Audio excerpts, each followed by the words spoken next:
So, with the chill season being on its way out soon-ish, I'm already starting to think about the new weapons we may be getting next season. Maybe it's because I'm addicted to using the weapon maker, but I'm really interested in what sort of weapons we may be seeing next season. It's such a big, interesting moment when we get this flood of new weapons and discussing them and figuring out what works, what doesn't. I wanted to throw my hat into the ring, showing some kits that I think are possible to come into the game. You know, a little bit of creative liberties and all of that.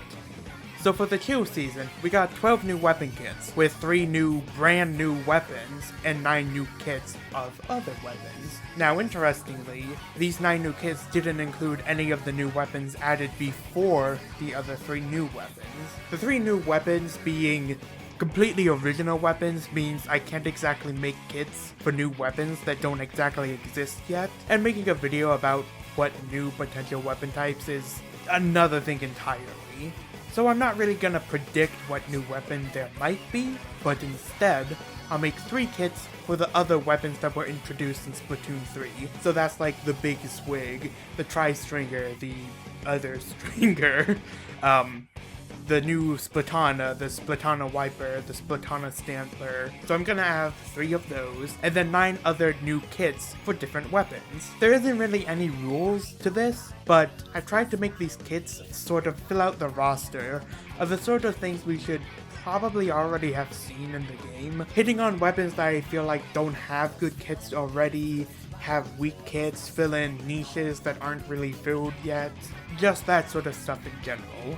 I'm also going to try and make it a bit more balanced. The chill season had a lot, and I mean like a lot, of support weapons, like way more than any other type. This list will still have some support weapons, but I've also got backlines and skirmishers, just not like almost all support weapons. I also wanted to make sure that more or less every class gets a little bit of something, and I also don't want to give a new kit to a weapon that already got a new kit last season, because, you know, why would you? I mean, it's not like any of the weapons have 2 bad kits already.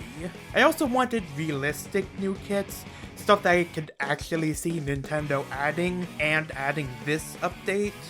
Not all of them are going to be the most realistic. Like, I doubt any of these are going to be put in the game. Maybe 1 or 2 of the legacy kits, but I needed to be able to see that these kits had potential. Also, balance isn't really taken into account. It's more about synergy between sub, special, and main. I like that more in weapon design anyways, because I think weapons with well-designed synergy are more interesting and usually more fun than just a weapon with a good main, good sub, good special. That's also not to mention the fact that there's gonna be balance changes.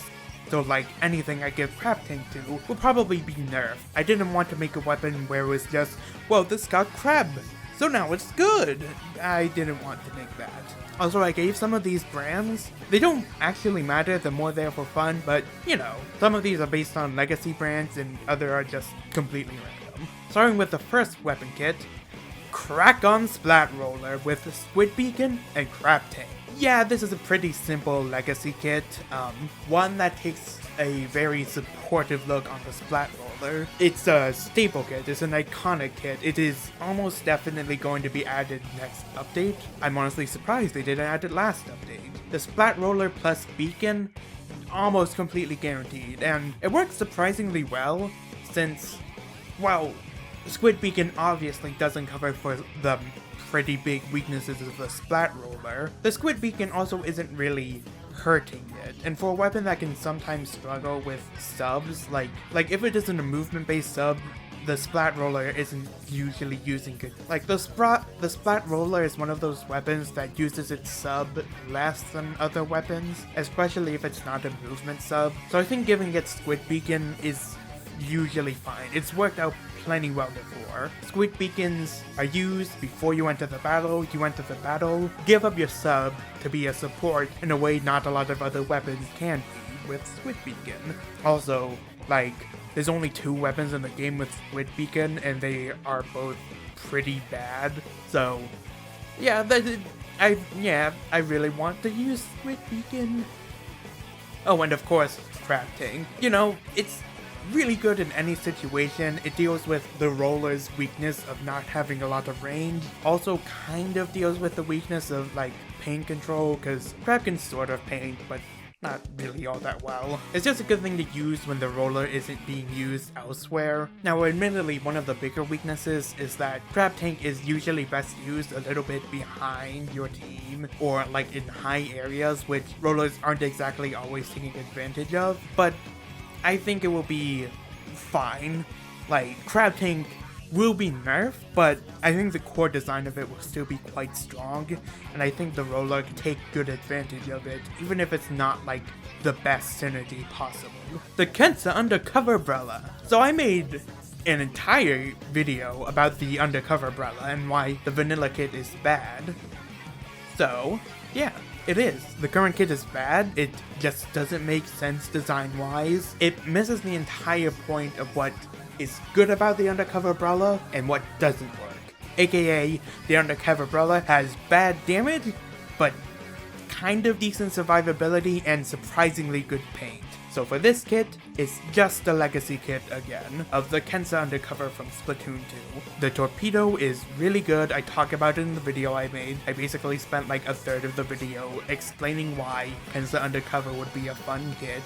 It's really good at combos, it's really good at damage. Like, the torpedo combos with the Undercover's damage in some surprisingly good ways, to the point where I think Torpedo might be a better sub than like a Splat or Suction Bomb, just because of what it can do with other weapons.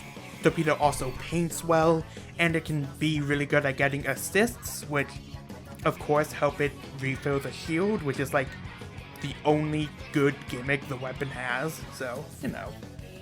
One last thing about the video I made. I also showed like 3 other kits in that video, so if this doesn't fancy you, go watch that video and, you know, one of those kits might help you, especially if you like the Sorella Undercover Umbrella from the last game. Also, thanks so much for the support on that video. Big Bubbler is a good support weapon that isn't the best in the current meta, but will probably develop to be really good. And it doesn't conflict with the Custom Junior, which the Wave Breaker would, and that's like the other best support weapon for it.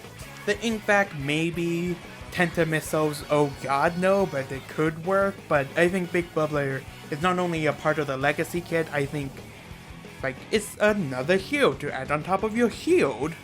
Like shield on shield. What could be better? Honestly, not a lot. The Custom E-Leader 4K, another Legacy kit from Splatoon 2. Man, we are just having so many Legacy kits. Yeah, these first 3 are because these are the ones that I really think are likely to come in. And also, I just wanted another Squid Beacon weapon. So the Custom E-Leader 4K is more defensive in backline. Beacons are used for your own repositioning and also team support, their repositioning. Considering that custom E-Leaders are already basically jump points, might seem a bit redundant, but adding sub power up to Squid Beacons is a really strong effect and like honestly really fun and interesting. And again, not many Squid Beacon weapons, and this would probably be one of the better ones, since E-Leader just doesn't use its sub all that often unless it's like one that they place down, like Mines, which it has, or a Beacon, which I hope it gets. Then Inkstorm is kind of similar to Wavebreaker. It has more range, lasts longer than the Wavebreaker, but it isn't as effective as like moving and damaging as Wavebreaker usually. More or less throw it and then you get an instant reload. And also people can't hide in it, people can't shark in it.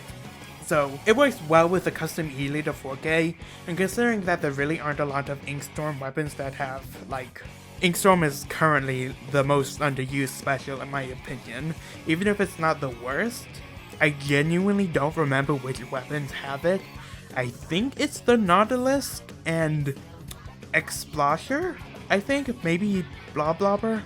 I genuinely don't remember, and I'm not gonna look it up. The custom E-Leader 4K will probably be less played in all honesty since Beacons, but it's more defensive, more supportive, all that sort of good stuff. The custom Tri-Stringer. the first new weapon kit. Another Inkstorm weapon. But, oh god, is this thing a nightmare. First of all, let's talk about the nasty combo with the Burst Bomb. You are usually dealing 70 plus damage with this thing. Combine that with the Burst Bomb's damage, you can get absolutely disgusting kills with this. And it's good at close range. So not only are you able to hit somebody over a wall halfway across the map and then follow it up with a Burst Bomb, maybe with a bit of sub power up to get that extra range, then when an enemy gets close to you where you are quite a bit weaker, you've got the Burst Bomb for that close range damage. It is very scary. Also, better paint, another thing the Tri-Stringer suffers with. Then there's Inkstorm. I said that you are usually getting 70 plus damage. Man, you can pretty easily get 80 or 90 damage on a person, and Chip is the name of the game, covering this huge area with rain, where if you stand in it for like more than a half a second, you can just be destroyed by the Tri-Stringer, is nightmarish. It's something that's hard to conceptualize without having played the Tri-Stringer, but this Tri-Stringer does so much damage without ever being able to get over the threshold of a 100. But my god, when you're in the Inkstorm, you are going to be suffering. You cannot be anywhere near the Inkstorm while the Tri-Stringer is looking at. And then there's all the other benefits Inkstorm has that I talked about with the E-Later, moving people, no sharking, that sort of stuff. Oh, and also, think about Burst Bomb into the Storm. That's already pretty decent. And then think about throwing the Storm, throwing your arrows into the Storm, and then throwing your Burst Bomb into the Storm. You can lock down a single person and guarantee splats from halfway across the map in a way, like over walls, over most obstacles, in ways basically no other weapon can handle. It's maybe the Explosher. Yeah, basically only the Explosher. And even then, the Explosher can have a hard time following through with it. This is a terrifying weapon. I really want to point this out, because both parts of it work so well with a Tri-Stringer alone. Like, this is one of those things where I think, like, Tri-Stringer might not ever get a set with Burst Bomb or with Inkstorm just because of how well they work together. It's like E-Leader and Burst Bomb, or Slosher and Burst Bomb, or most things in Burst Bomb. If this went into the game like this kit, it would be meta. Like, almost no doubt. I have zero doubt this would be an absolute meta pick for backline weapons. Speaking of a new weapon kit, the Big Swig Roller Deco! Hey guys, like the Big Swig? No? Yes, well, I wanted to make a kit that makes good use of it. And I made the joke kit, accidentally. I completely forgot about the whole, soda part of this kit. I just made this kit because I thought it'd be good, and it turns out it's a nice big joke. Fizzy is a good poking tool, a good painting tool, and it's a good approach and movement tool even if you want to do that. You don't, because the weapon's bad, but you know. Tacticooler is support, and that's of course important, and giving speed to the Big Swig Roller might benefit it a lot more than I think we realize, but it also helps when you inevitably die, and then you just get to go back quicker. Admittedly, any kit with the Big Swig is bad because the Big Swig itself just doesn't work all that well, but this works way better than the vanilla kit, even with Tacticooler being mediocre. It still works way better than the vanilla kit, and if Tacticooler ever becomes more meta, this would probably be an okay kit to run. At worst comes to worst, you just gotta throw fizzy bombs. Next is the heavy Splatling Deco, another bit of a legacy kit, sort of. It's an anti-backliner heavy, I sort of designed it as. So starting off with a slightly less controversial part of the kit, Wall is really good against Charger, and Charger is one of the biggest weaknesses to the heavy. You can put it in front of you, and then you've just got this whole area where you can't be attacked from, but you can attack out of it. It just makes the risk reward of using the heavy so much more in your favor. Lets you get closer to mid and contested areas without putting yourself at risk. Dissuades frontliners and not having to deal with chargers basically being better weapons. Really important. Then, the Tenta missiles, and hear me out, okay? The Tenta missiles are great for range, info, damage, and are also very anti-charger. Tenta missiles are just one of the best specials in the game right now. They just force so much movement out of the enemy. They're still decently spammable, and I have no doubt that teams will definitely try and use Tenta missiles with the heavy to just spam them, but I do think when you, take a step back, heavy and Tenta missiles work pretty well together. It's always in a place to use them while being able to take advantage of them with the long range. I did make it so the bit higher of a cost for Tenta missiles to offset the spammability the heavy would almost definitely cause. It could probably be even higher. I also just hope missiles are nerfed more, Kensa Rapid Blaster, a legacy kit again, and really good last game. It's a torpedo kit. I talked a bit about how torpedoes are good with the Undercover Umbrella set, and good combo with the damage of the Rapid in the similar way to the damage of the Undercover. It pokes out enemies in areas the Rapid couldn't, and also against backliners that outrange you. It's also a pretty good quick get off me tool by just throwing at the ground. And then Crab Tank, really good. It synergizes well with the Rapid Blaster, unlike the Roller that I was talking about before, where it would have to move around to use the Crab more effectively.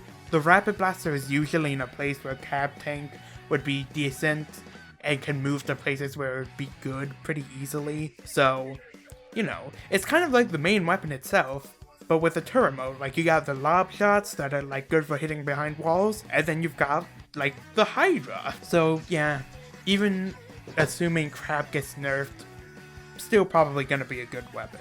L3 Nozzlenose D, a legacy kit again! I'm sorry, but boy do I think this weapon kit is needed. So starting off, it's a new inkjet weapon, because we really don't have a lot of those with good kits, and we don't have a very aggressive inkjet yet.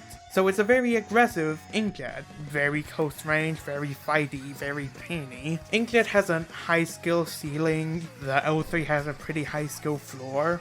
It's just a new inkjet weapon that's good, and I feel like it's a lot better to use than the ballpoint Splatling, which is just not in the meta right now. Then the burst bomb, and I think the more important part of the kit, the L3 Nozzlenose is currently pretty bad, along with the H3, which is also pretty bad. And the L3 was really hurt by losing damage up.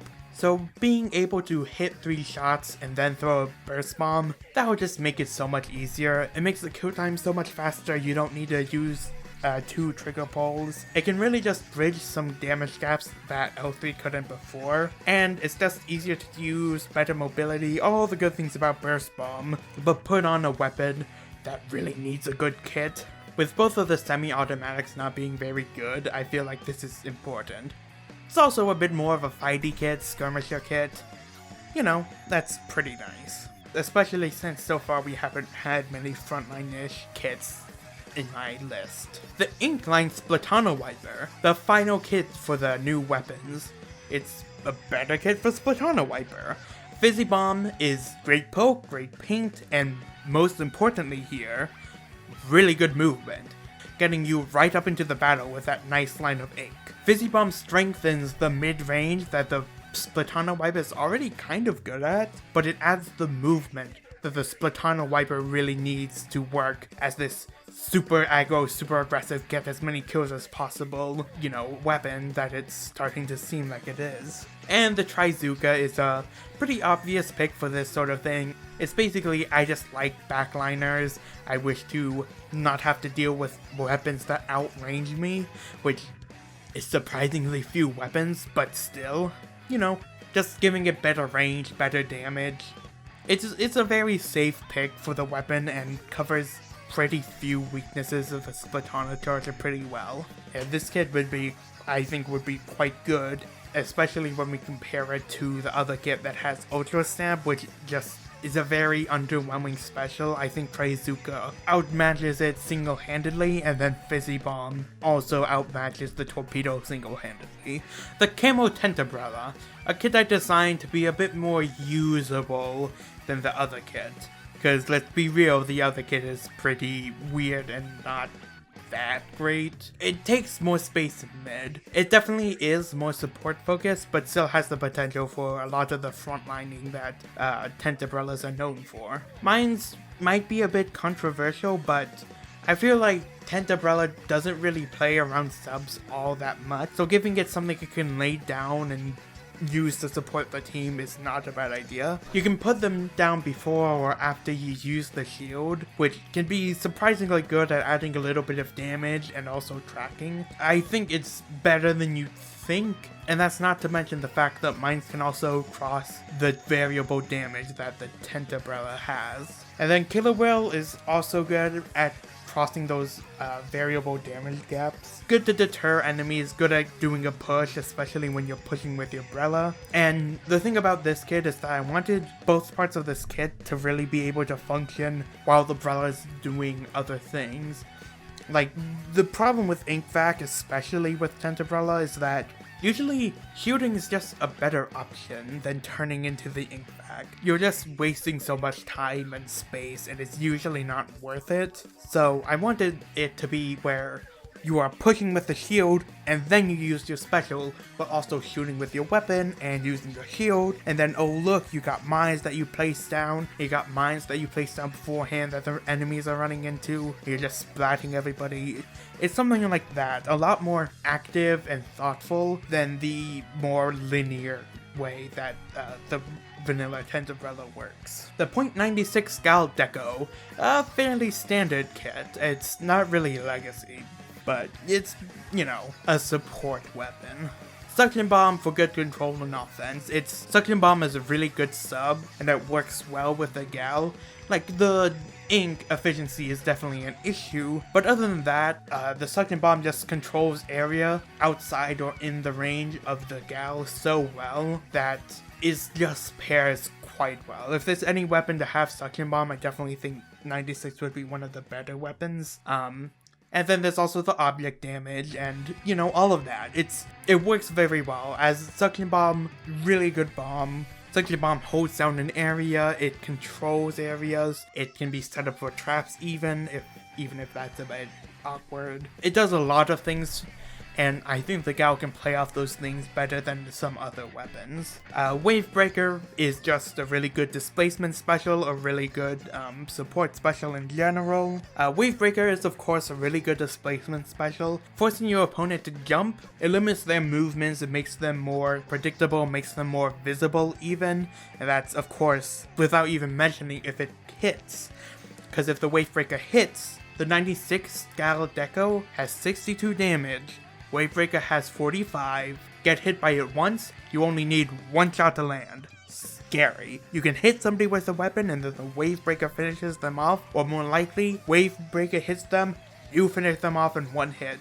And considering that like the first hit of any shooter is way more accurate, that can be really scary, especially for a weapon whose biggest weakness is hitting that second shot. So I think the Wavebreaker really functions well with the 96. All around really good. It functions a lot better than the Inkvac and the Sprinkler for obvious reasons. You can't even farm Inkvac especially well. Yes, I feel like this would be a very good kit. The new Squiffer. Ooh, this is one I've been waiting for. This is, I think, the best set they made.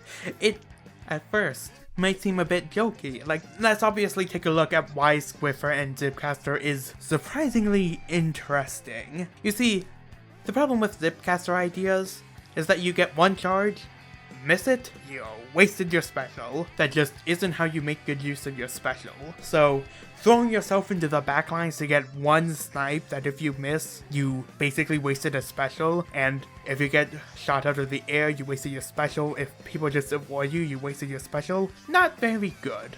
But there's one other. So immediately, Squiffer has better ink efficiency. Squiffer can shoot more shots, and the shots charge faster. So while you're losing some range that might be able to get those really cool, crazy shots, Squiffer gives up the range, but still has really good range from what we see of other Zipcaster weapons. Can fire those nasty one-shots at really weird angles. But the biggest thing, Squiffer charges normally in the air. No other charger does that. Imagine hitting a wall, jumping, charging a full charge of a Squiffer, killing somebody above the wall, and still having time left for even more charges. Like, I think out of all of the things, Squiffer being able to one-shot somebody from jumping off a wall is what's gonna make it actually usable. That being able to charge normally in the air, that's what makes it good. It isn't necessarily about getting good angles, though that's definitely a thing, or having good range on a Zipcaster, though that's appreciated. It's those jumping air shots that are going to be absolutely nasty. You don't need to plant your feet down to get snipes with a Squiffer in Zipcaster. Admittedly, it's probably still gonna be a bit niche, since if you're not good at sniping with a Squiffer, and especially if you're not good at sniping from awkward angles, you're probably not gonna get a lot out of it compared to basically any other kit, but my god, would it work really well together. Then the auto bomb is a part of a legacy kit. If we're going to have a pretty insane, pretty unreliable special, I think giving a more subdued, reliable sub is good. Which you might not say is an auto bomb, but look, you throw it at an enemy, it will displace them to another area, which can be really good if you're trying to push somebody out from being behind a wall. So you can snipe them with your super fast sniping. You can also detect enemies, you know, that sort of stuff.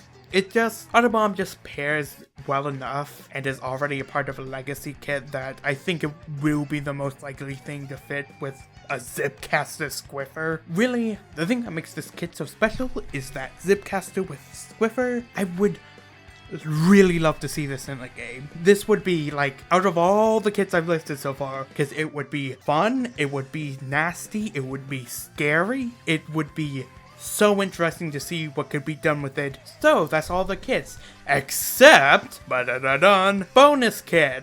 Bonus kit. I've decided that we're gonna do a bonus kit because I got super duper happy with making weapons, and I think there's something that needs to be rectified.